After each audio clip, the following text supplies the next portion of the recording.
everybody. Thanks for listening to On the Podcast, a short episode format podcast to give you something to do while you kill time doing your business on the pod. Or maybe you're at the doctor's office. It's just a routine checkup.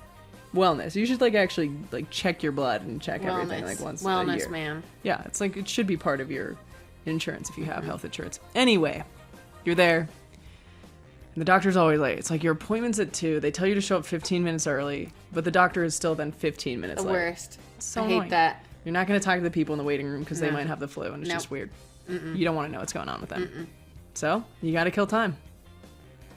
Put on an episode of our podcast, learn some things about your body. And what goes inside of your body. And what goes inside of it. While you wait for your doctor to be timely, which they never are. Mm-mm. I'm Liz. And I'm Katie. Hey, Liz. Hey, Katie. What are we talking about today? Katie, we are talking about the athletic man. And by man, I mean woman. And by woman, I mean mostly man. Okay. Cool. Are you a fan of the Olympics? I love the Olympics. Yeah. Just hearing that. Dung, dung, dung, dung, dung.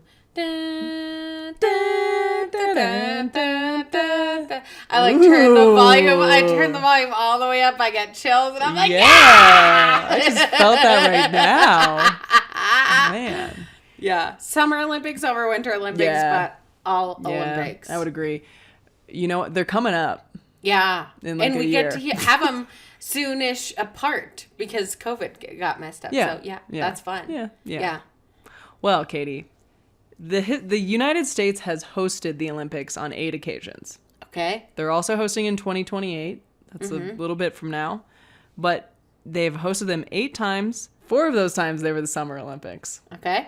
Starting with the very first time that the United States hosted was in 1904. Where was it? I don't know. We're going to get to that. Ooh, good question. So, first of all, this was actually the very first Olympic Games outside of Europe. So that's kind of a big deal. That's cool. Now, Chicago won the bid. However, the Louisiana Purchase Expedition, I don't know what that is. Maybe we'll do an episode about that later. Wouldn't allow for 2 events to happen at the same time in Chicago in the same year. So what ended up happening was it got moved to St. Louis, Missouri. Okay. St. Louis in 1904. I wonder what that was like. Well, you'll get a little taste. Okay. You'll get a little taste. Very small. So the games, Katie, ran from July 1st to November 23rd. Oh, that's a long Olympics. Very long time. Yikes. The bulk of the events actually happened from late August to early September. So kind of the same kind of span of time that we're used to, except, a little bit later.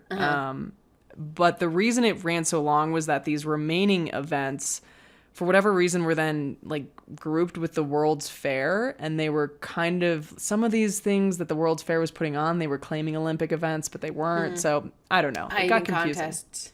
Yeah, and it was just a disaster, right? Because they're just keeping these people from other nations out there for so long for I don't know for nothing. The World's Fair, I guess. So there were 95 events in total out of 16 sports, and they were held at Francis Field. Today is known as Francis Field at the Washington University in St. Louis. Okay. So at the time, the Russo-Japanese War was going on, and because of that, it made it difficult for nations to travel to St. Louis. So there actually only ended up being 12 nations that showed up. Okay. There were 651 athletes that participated in the games. A small number. A very small number, even for the time. Yeah. 6 of whom were women. Out of the 600? Out of the 651, yes. And only 62 athletes were outside of North America. Oh, so we had a good chunk of them. Yeah. I mean, bear in mind, we don't have planes at this time. So it would have taken quite the effort to travel. That's true. And no shirtless, oiled up Tonka trucks. Where are we going? The shirtless, oiled up Tonga, the flag bearer. Do you remember that guy? Oh boy, Katie. We might touch on that. So I will say just quickly that women, this was the first time women could compete in the Olympics. However, they only had one event that they were allowed to compete in, and that was archery. Oh, I was gonna say world-class sewing. Ooh, sign me up. So in the 1904 Olympics, boxing, dumbbells, freestyle wrestling, and the decathlon actually made their debut. Cool. Yep. At the time, there was also tug of war. In the Olympics? Yeah, isn't that cool? That is cool. I would watch that today. But it was actually an Olympic event from 1900 to 1920. Oh, wow. Yeah. So going back to your Tonga oiled up man, so there was this event called the Anthropology Days. And it took 2 days, and the idea was to take quote-unquote uncivilized tribes that were recruited from the World's Fair that was going on at that time, the World's Fair's human zoo exhibits. Oh. Yeah, pretty messed up. Ugh. Pretty messed up. Now, they competed in long jump, archery, javelin, and then some other events that weren't typical of the other athletes, and that was the pole climb and the mud throw. Now, part of the challenge, part of the bigger problem with this is that they were given no instruction of how to do these events. And so, they just were put out there to compete. And it was a way for white men to say, okay, so this myth of tribes being more savage and more athletic is untrue because look at how poorly they're competing at these events. Ugh. Really uncomfortable all around, Yeah, really that's icky. horrifying. Yeah, thanks 1904. Yuck. Now, the biggest flub that happened at the 1904 was actually, the 1904 Olympics was actually the marathon. So this was the very first marathon actually on U.S. soil ever. Mm-hmm. Hooray! Woo! It took place in 90-degree heat in St. Louis. I don't know if you know anything about the Midwest, but muggy. Girl, it get muggy, it get hot, it get gross. It is not something you want to be outside in. Yeah. Oh, no. And get this, the starter gun went off at 3:03 p.m. So heat of the day. Yeah. There were 32 athletes that were signed up for the marathon, and only 14 of them actually competed. 18 withdrew. Can I guess how many finished? Do you know can. that number? I think all 14 did. Oh, I was going to say like 3. Yeah, well, yeah. So there were, yikes. so the whole track was dust covered, so it made it very hard to breathe on top of the heat and the sweat and everything else that's going on. Yeah. I do want to mention that Frank Pierce from the Seneca Nation was actually the first American Indian to compete in the Olympics, and that was in the 1904. Yeah, it was the first. Cool. Yeah, it was cool. And he did briefly lead the pack for a little bit of time. He did not win, but Frank Pierce, hey, shout out. Woo. Now Frank Loers was the original winner Of the marathon? Of the marathon, yeah. He was the original winner. However, they found out that he had actually hitched a ride on a car for part of it.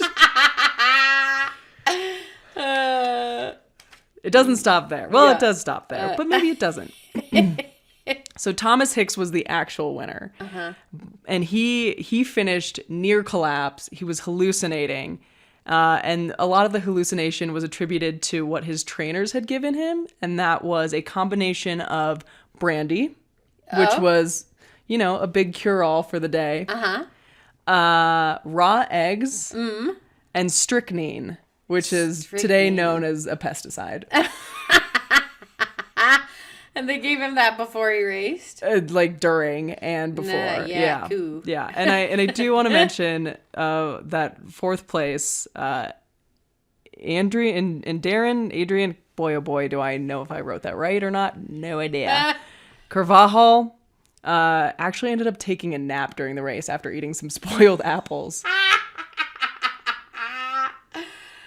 Because his stomach was upset? I mean, he was probably just in really rough shape and just decided to take a nap. Ended up still fourth. The tortoise and the hare. That's the story. Yes. Yeah. So it was an all-around, essentially, disaster in the Olympics of 1904. That marathon just sounds like quite the adventure. Awful. Just awful. Horrible. Yeah. Yeah. Yuck.